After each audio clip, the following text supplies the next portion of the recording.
My idea for the series Indian Lives, in a sense, goes back to my own career as a biographer, because I've relatively recently written a 2-volume biography of Gandhi, but several years, in fact, a decade and a half before that, I published a biography of a fascinating minor figure called Mauryan, who was a British scholar who became an anthropologist, came to India, worked among Adivasi people, and while I was working on his life, I encountered a lot of resistance among my academic colleagues who said, "Why are you wasting your time writing a book about a single individual? Write about large things like technological change, social conflict, political theory." So there's a kind of prejudice among scholars in India elsewhere about devoting their intellectual and literary energies to a single figure. On the other hand, the general reader of historical works likes reading biographies. They want to read about an individual life like theirs, of course pitched at a higher level, maybe with a much greater historical impact than their life, but a life which also has relationships, family, friends, rivals, anxieties, ideas, conflicts. But so there was a kind of a mismatch between what readers wanted and what scholars were giving them. And this gap was filled by the enterprising amateur, sometimes the ambitious charlatan, who would write biographies of interesting and unusual individuals, but were poorly researched, sensational, hagiographic, sometimes outright distortions of what had happened. So I was very keen that this gap be filled.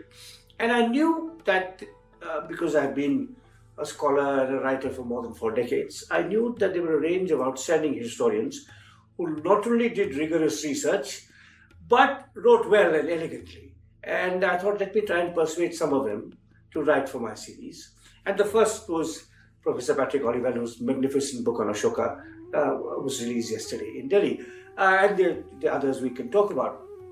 And my real idea for this series is to expose readers, not just in India but across the world, because this book is published by HarperCollins here, but by Yale University Press in the US. It's also appearing in Japanese and Chinese and Thai and possibly German and many other languages. My idea was to expose readers to the richness and diversity of Indian life, to the depth of Indian history, through these remarkable individuals. Because in many ways, biography is for the general reader the most kind of easy way to approach history. So that's really the intention of the series. It's got off to a terrific start, and there are 2 other volumes that will appear within the next few months, and we'll go from there.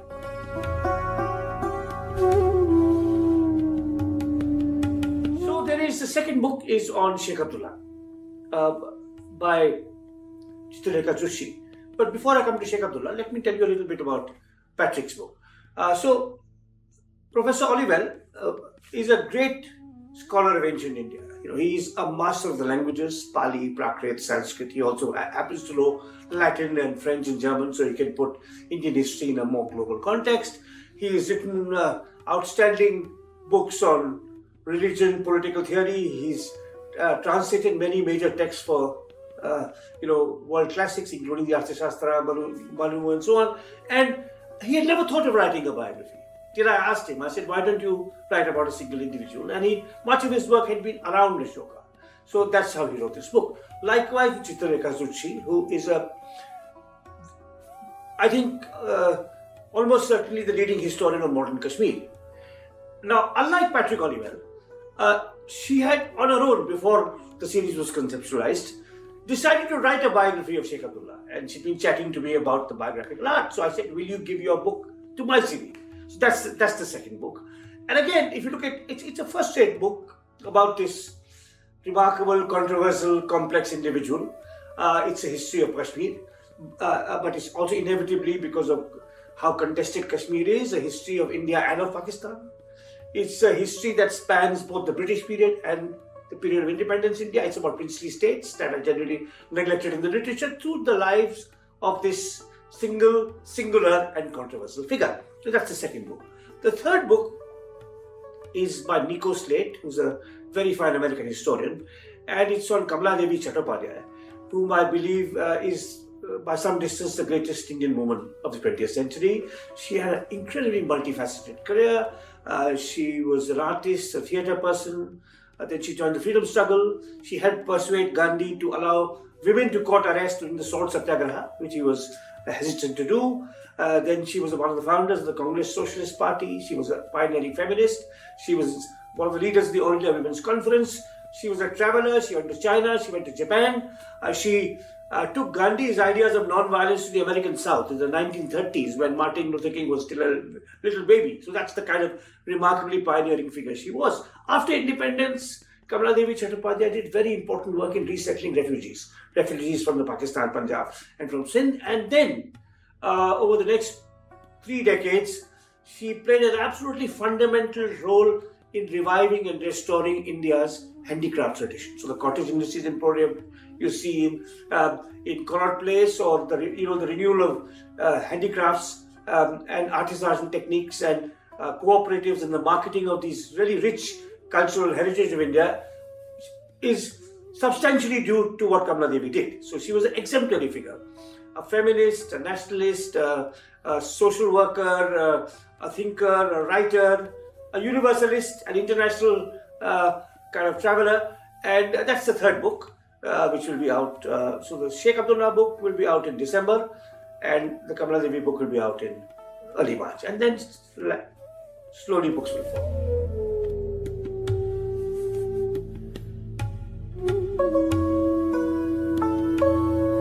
If you write about a figure like Sheikh Abdullah or Kamala Devi, or in my case, if you write about Elvin or Gandhi, if you write about a 20th century figure, there's an abundance of what historians call primary sources. So letters written by your subject, speeches made by her or by him, books authored by them, letters written about them, government records. For example, in the case of Gandhi, there would be whole about intelligence reports of the British are following him and what he's doing. There'd be newspaper accounts, there'd be pamphlets, there may even be cartoons. So there's abundance of primary material to mine for the historian. Whereas for someone like Ashoka, the materials are scarce, scattered, scanty, and fugitive. And that's the real art of Patrick Olivelle. That I'm not saying it's easier to write about Gandhi than it's writing about Ashoka, because sometimes there's such a mountain of material that you don't know how to make sense of it. Maybe that's the other end of the spectrum. But here, from this scarce, scanty, and fugitive material, he's constructed this wonderful book. And that's because this book is it's a product of 50 years of scholarship. None of these books in this series will be written in a hurry. They're not like the works of enterprising amateurs which you might find in bookshops here, a biography of Subhash Bose written on the basis of 3 books and 6 pamphlets and so on, right? They are books by scholars who have dug deep in the archives, immersed themselves in primary sources, who have reflected on larger historical processes. This is, of course, like what, as I said, Chitralekha Joshi has been working on Kashmir for 20 years. Right? Patrick Olivelle has been working on India for 50 or 60 years. So it's a culmination of that, but he's used his scholarship, his experience, his linguistic, his command of all these languages to give us a fresh and vivid and illuminating portrait of Ashoka. So he's used it put the lens on a particular individual. And it's in a sense, it's a work of reconstruction. You could even say, it's just piecing together from very different kinds of sources this kind of portrait of a philosopher king.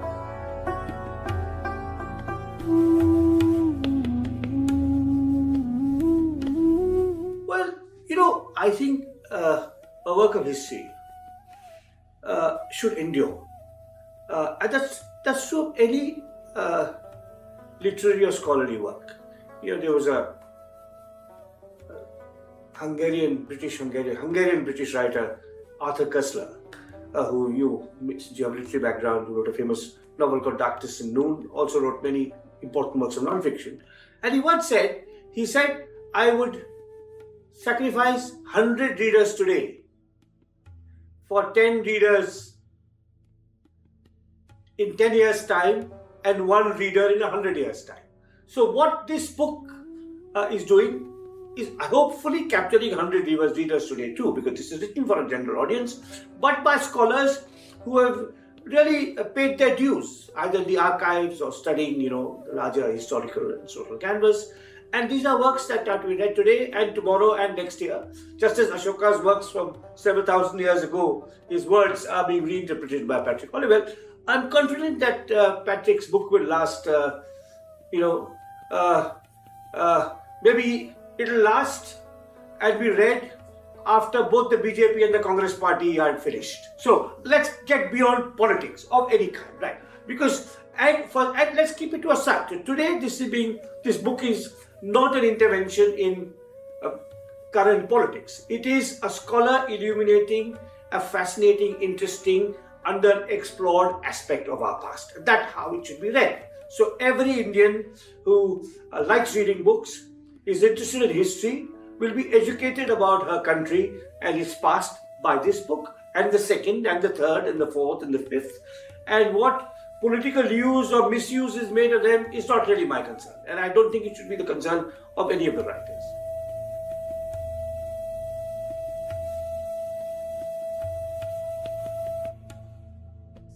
So this is absolutely not about myth and legend.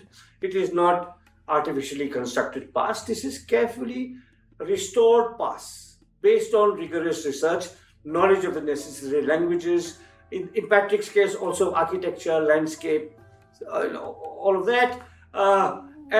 These are, so history is not myth, it is not fiction. Of course, it does not have the certitude of science. It's not like this is absolutely true. This is likely to have been the case. When Ashoka said this, he seems to have meant this. Sheikh Abdullah's impact on the history of Kashmir was broadly of this kind. So it is a certain tentativeness to the conclusions the historian reaches. But those conclusions are reached not on the basis of their imagination or their invention. They are neither novelists nor propagandists. They are craftsmen.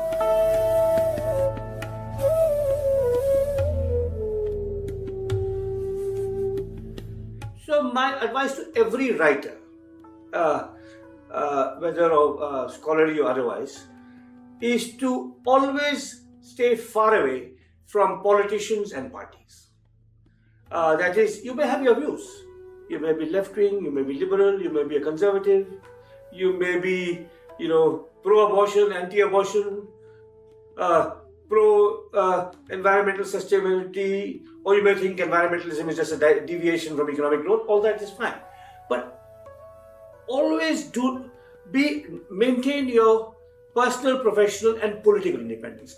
One of the things that appalls me about some younger writers today who are ambitious is that they write a book and then they will go and have themselves photographed with the Prime Minister or the Home Minister or the Chief Minister. And this happens regardless of party. I mean, it won't just happen to Narendra Modi. If Rahul Gandhi becomes Prime Minister tomorrow, you'll see ambitious young writers going and having that. That shows a certain, of course, insecurity that your book can't ride on its own merit.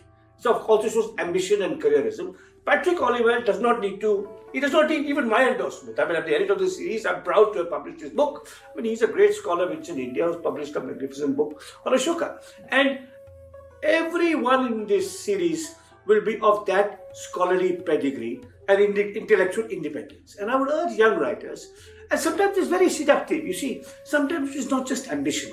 Sometimes it's seductive that you think you want to influence policy. You want to become a Rajguru, So shall we say, it does not have to be, if you take today's context, many writers and intellectuals of a certain kind, or some, not many, thankfully not many yet, but a few, want to have their photograph with Narendra Modi holding their book. Some others want to join Rahul Gandhi's Bharat Jodo Yatra and advise him and whisper in his ear, I'm a writer, I'm telling you, I've studied Indian politics, I know Indian society, this is the best way to defeat Narendra Modi, right? Both, in my opinion, are ill-advised. Writers can have political views. They may even have politicians as friends. For example, if I was to give my personal example, it so happens that both Shopan Dasgupta and Jairam Ramesh I have known for the time I was a young boy. We are contemporaries, university contemporaries, and I'm not going to disavow the friendship in either of them, but I'm not going to, I'm not going to either parrot their views or pretend I can influence their views. That through Das Gupta I can get to Modi, or through Jairam Ramesh I can get to Rahul Gandhi. So it's very important to maintain your personal, professional, and political independence and focus on your work. By all means, have ideas, have strong opinions, take sides in a particular political debate. Absolutely go and vote for whichever politician or party you choose to support. But the temptation to ally yourself with a particular politician or a party is sadly very widely prevalent among Indian intellectuals and writers. And it's not a creation of the BJP. It could be there among the Congress, the left too, in West Bengal. Intellectuals who are close to the CPM were rewarded with vice chancellorships and that kind of thing. So it's very, very important for young writers to maintain their independence. Their work will suffer if they compromise their independence. Hello, I'm Ramachandra Guha, and I'm editor of a series called Indian Lives, of which this is the first book, Patrick Olivelle's magnificent biography of the Emperor Ashoka. And this will be followed by Chitralekha Jutshi writing on Sheikh Abdullah. It will appear later this year. Nico Slate on Kamala Devi Chattopadhyay early next year. And with that, we'll have our series Indian Lives well on its way.